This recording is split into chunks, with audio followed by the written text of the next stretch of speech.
Alors, c'est maintenant le tour du local de l'étape. En plus d'être doctorant en sciences de la communication, il est aussi coprésident de l'association Liotopie qui nous accueille aujourd'hui. On fait des petits selfies en même temps. Hop, vous ne le voyez pas, mais ça sera sur le site, bien sûr. C'est celui qui rendrait une interview d'Edouard Baird ou de Lucchini sur le tapis rouge de Cannes tellement ringarde grâce à ses talents de communication. Geoffrey Vola, ravi de t'avoir à nos côtés. Tu peux maintenant nous parler de l'instant, non pas court métrage, mais court circuit de Liotopie.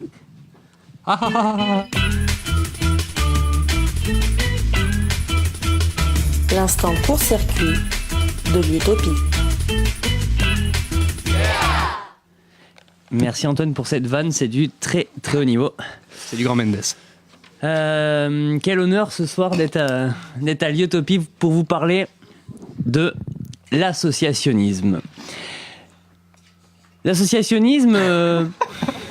Non, je me suis dit, je la fais comme ça et puis non. Bon, on va faire un peu le point par rapport aux chroniques précédentes. Ça fait 3 éditions qu'on fait de la Minute ESS.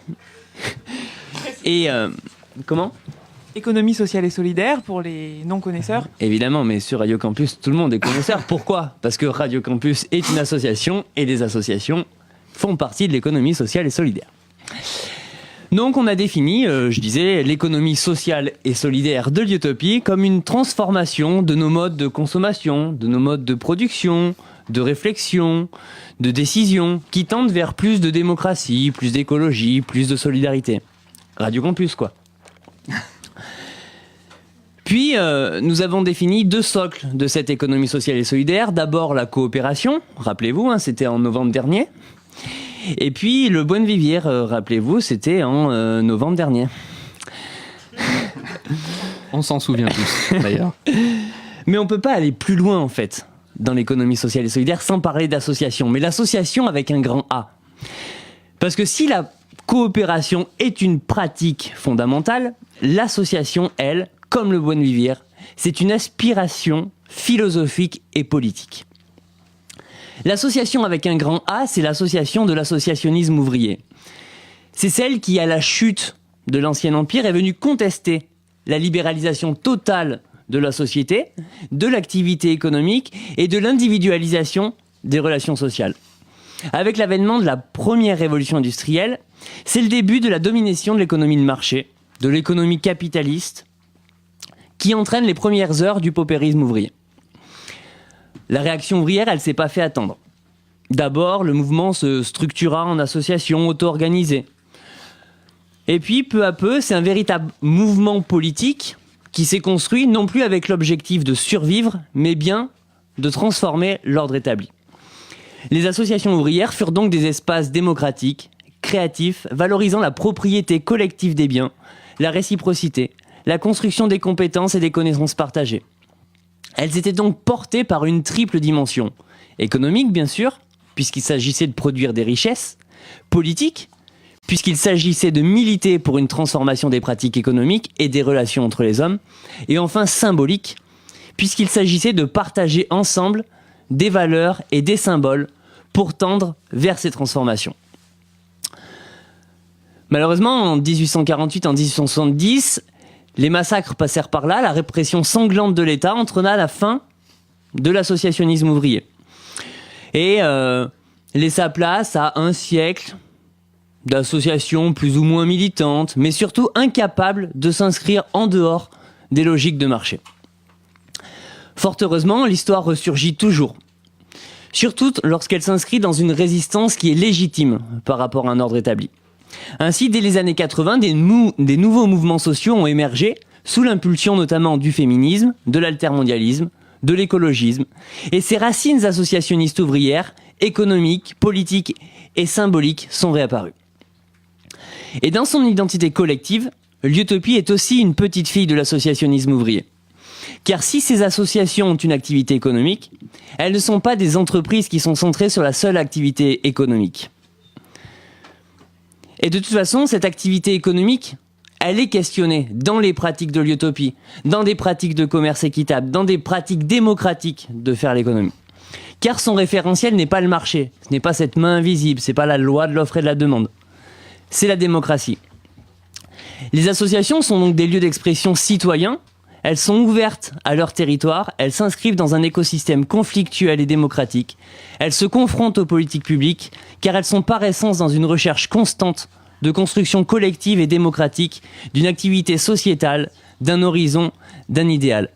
Les associations telles que l'Utopie, elles ne sont pas des entités gestionnaires, elles sont politiques et c'est aussi pour ça qu'on fait le choix ce soir d'accueillir Radio Campus et l'émission Côte 9 Dog et d'ailleurs, idem pour toute la semaine. Du coup, je rebondis rapidement, Geoffrey. Est-ce que le court-métrage, justement, c'est quand même pas une association, sauf qui peut le court-métrage? Parce que tu ne l'as pas cité. J'ai pas cité sauf qui peut le court-métrage. T'es un tocard de toute façon. C'est un peu dommage. Mais oui, mais ça c'était pour te faire briller dans ma chronique. Je voulais simplement t'accorder une place, Barbara. Bah oui, mais pour parler culture, associationnisme et place à tout le monde, c'est quand même pas mal aussi. Oui, mais je crois que Antoine m'a promis un débat tout à l'heure sur la place du court-métrage et de l'Utopie. Quel lancement, c'est formidable. J'allais te dire, tu vois, quelle belle ode à l'associationnisme que tu viens de nous faire. Et d'ailleurs, est-ce qu'on ne peut pas s'arrêter quelques minutes, peut-être, pour parler de ce lieu qui nous accueille et qui résonne grandement avec ce que tu viens de nous raconter. Parle-nous, fais-nous rêver. C'est ta simple question, fais-nous rêver. Oui, c'est ça. Il y a des gens ici en public, il y a des gens qui nous écoutent. La France entière t'écoute. La France entière doit venir à l'Utopie demain. Pourquoi ? Pourquoi ? Très bien. Si quelqu'un a une autre question plus précise, qu'il n'hésite pas. Pourquoi ? Je crois que je l'ai décrit, c'est parce que ici l'horizon il est transformateur, il est convivial, il est collectif et il est démocratique. C'est-à-dire que tu sois étudiant en droit, que tu sois entrepreneur chez Michelin ou que tu sois engagé associatif au RSA, tu peux venir ici à l'Utopie et participer à la construction collective de cet horizon. C'est pour ça que je pense que c'est un lieu qui peut te faire rêver, Antoine, qui te fait rêver d'ailleurs.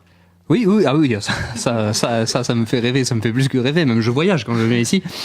Mais il y a plein de choses dans ce lieu d'ailleurs, qui peuvent permettre aussi justement de s'émanciper un petit peu de tout ça.